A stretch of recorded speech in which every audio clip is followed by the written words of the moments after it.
Now, candidates do not always link the analysis. Now, you're just talking about something. Abhi jaise maine bola ke you're not mentioning, they don't have a liquidity problem. Maybe it's a multinational and they're doing really well. They're growing, they're the market leaders. And you're saying, okay, recruitment costs because to avoid liquidity crisis. They're not really having liquidity crisis. So that's not really linking it to, the whole problem, because that's not the problem. So you need to be sure about what the problem is. Now, again, I mentioned this, use the points in the response that are similar or that are overlapping, right? If you do that, even in part C or in part D, it's not going to work. It's going to be very, very similar. Now, I do understand that sometimes you are going to find it difficult to find the right answer, right? You might not remember. Now, if you don't remember, then what happens? You might still want to go ahead with it, but try to word it in a way that it leads to a different explanation, right? So if you're talking about, okay, increasing productivity and increasing productivity and more output per worker, right? Now, both of those things might mean the same thing.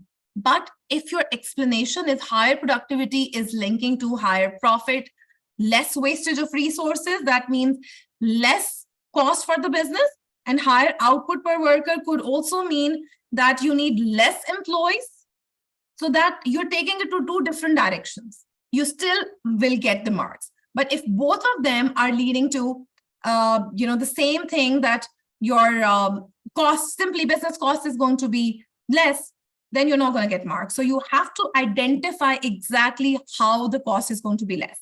Or you can say they won't have to provide training, right? Or you can say that it will not cause insecurity because, less people will need to be hired. So you have to be very careful in how you're explaining. Okay. And lastly, repeat the same point of application. I just explained that do not use the same thing. Also, one very common question that I get asked is writing the name of the case, business, owner, that's not application. So if you're writing the name of ABC Chocolates or Mr. Bashir did this, that's not application. So you can write that 5 times, that's 0 marks. So name of the business, name of the owner, that is not application. It has to be in the context. What is the product? What is the market like? How many employees are there? What is the business culture, leadership style? These are the things that could be used for application. Okay, then a common error is also that to explain the benefits to the consumer rather than the business or another stakeholder. Now, the question is asking, what is the advantage of a break-even chart to the business? Or let's do another one. What is the advantage of more competition? Okay? What is the advantage of a competitive market or higher competition in the market to the business? Now, the question should be, the answer should be focused on where is the, what is the advantage to the business itself, not to the government, okay, or not to the consumer, that you have more variety. That's not the business's advantage. Businesses not have that advantage. If the question is asking what is the advantage of higher competition to, or why would a business want to expand?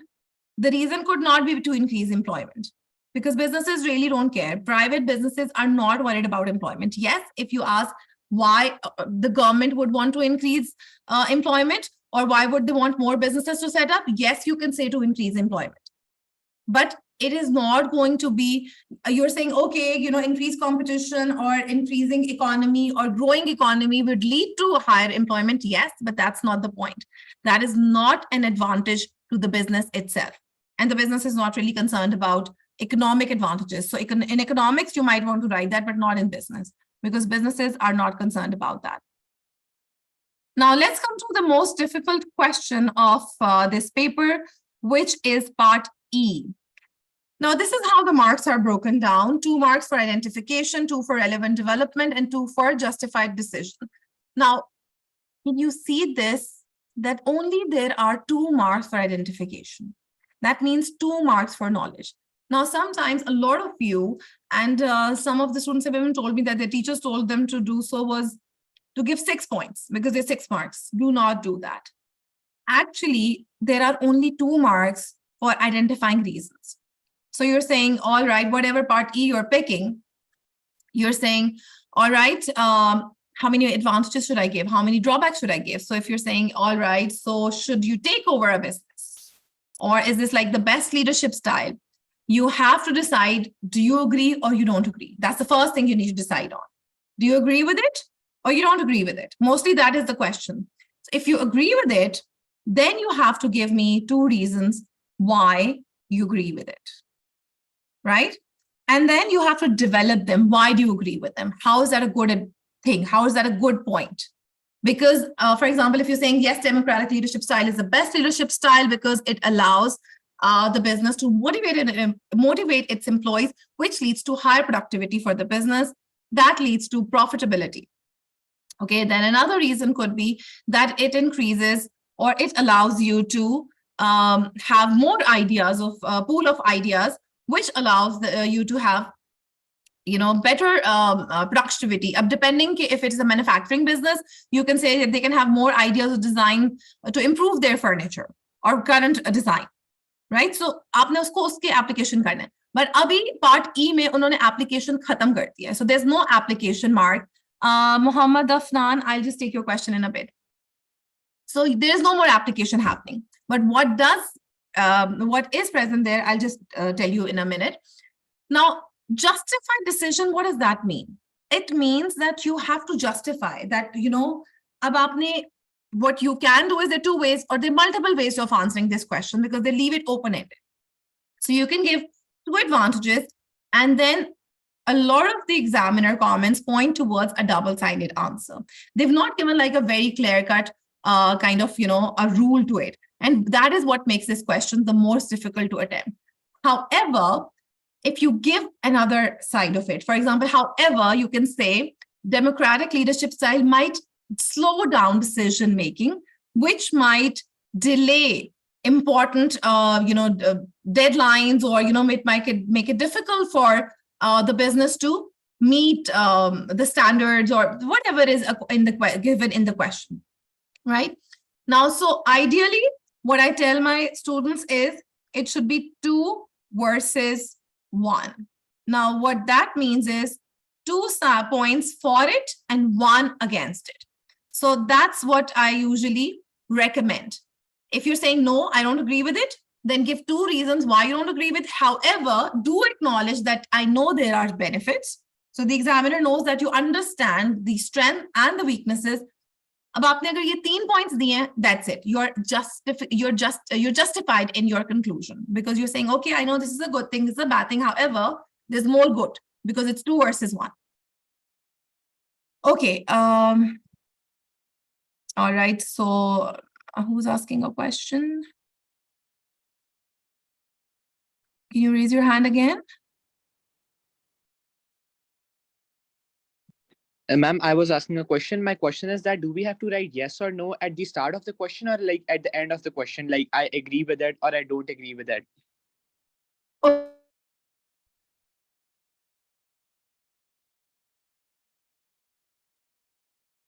All right. So you can write that at the start or at the end, either ways. So that depends on your writing style.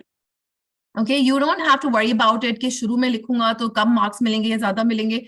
It does not matter. You will get marks both ways, right? So it could be either at the beginning or at the end. Both ways you're going to get the same marks.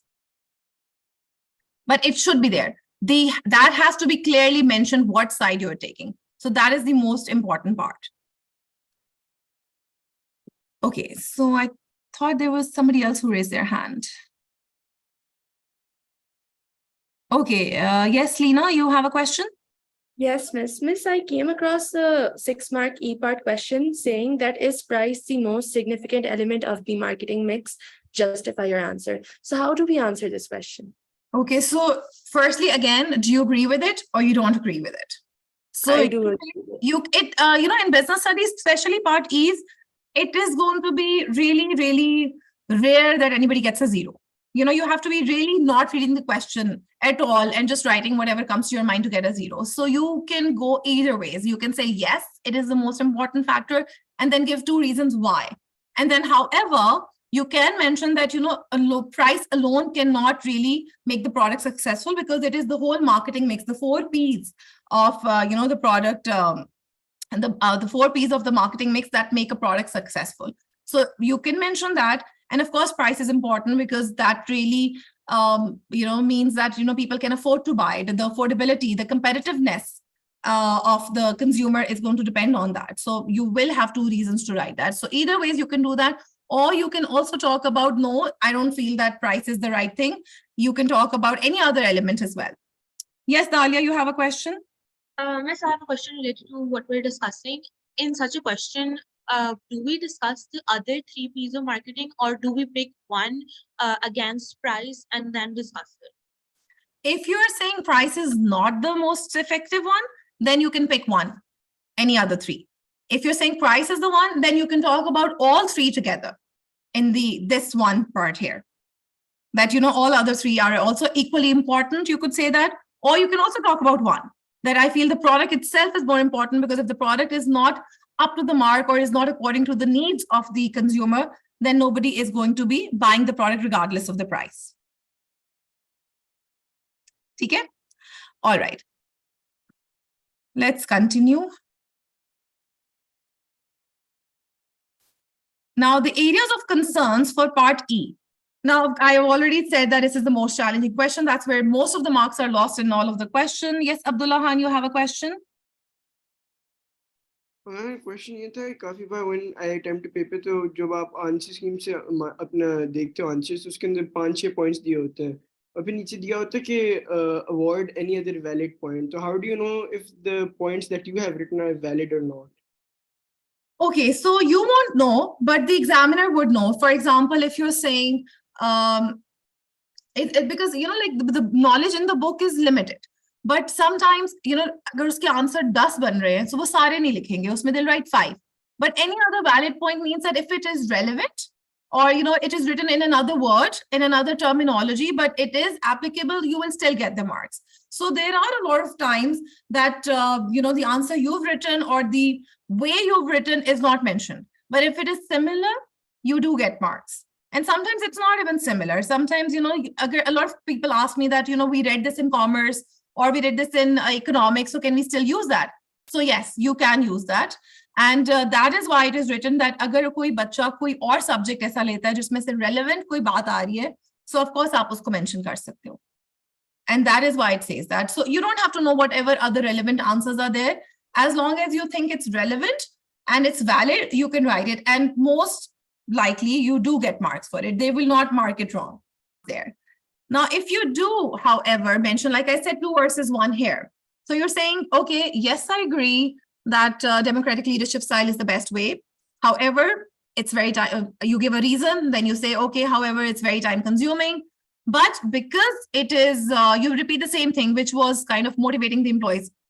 So you say, because it was motivating, it helps motivate the employees, it's the best way. So in the conclusion part, I'm kind of repeating the same, that it makes the employees feel better, or it makes the employees more productive, or it makes them more motivated. So I'm talking about the same thing in the now. The last thing here is focus on why they may be the best or most suitable. So that's what I wanted to mention, that, you shouldn't be just saying, okay, that's the best thing. Why? Why? If you can't answer why, it's incomplete. Okay, so you have to mention why it's the best thing, why it is the most suitable, why it is beneficial. So why has to be answered in your question. If the why remains, that means your analysis is not good enough. Okay? Okay, and the last thing is that, again, you have to fully develop, you have to take it home. Like I say, that you have to explain, okay, this will lead to that will lead to that, and eventually it will lead to increased profitability. Ab directly हर चीज को एक जो common error होता है business students में, वो होता है कि okay, this will lead to business profitability, this will increase sales, this will increase profit. And then I say, how will it increase sales? If you're saying, okay, motivated workforce is going to be more productive, what does that mean? That means they're going to be taking less days off. That's one way of explaining. And that would mean less time will be wasted and more product will be produced. That can result in higher sales and hence higher profits. तो जो उसकी chains हैं आपने, mention every step.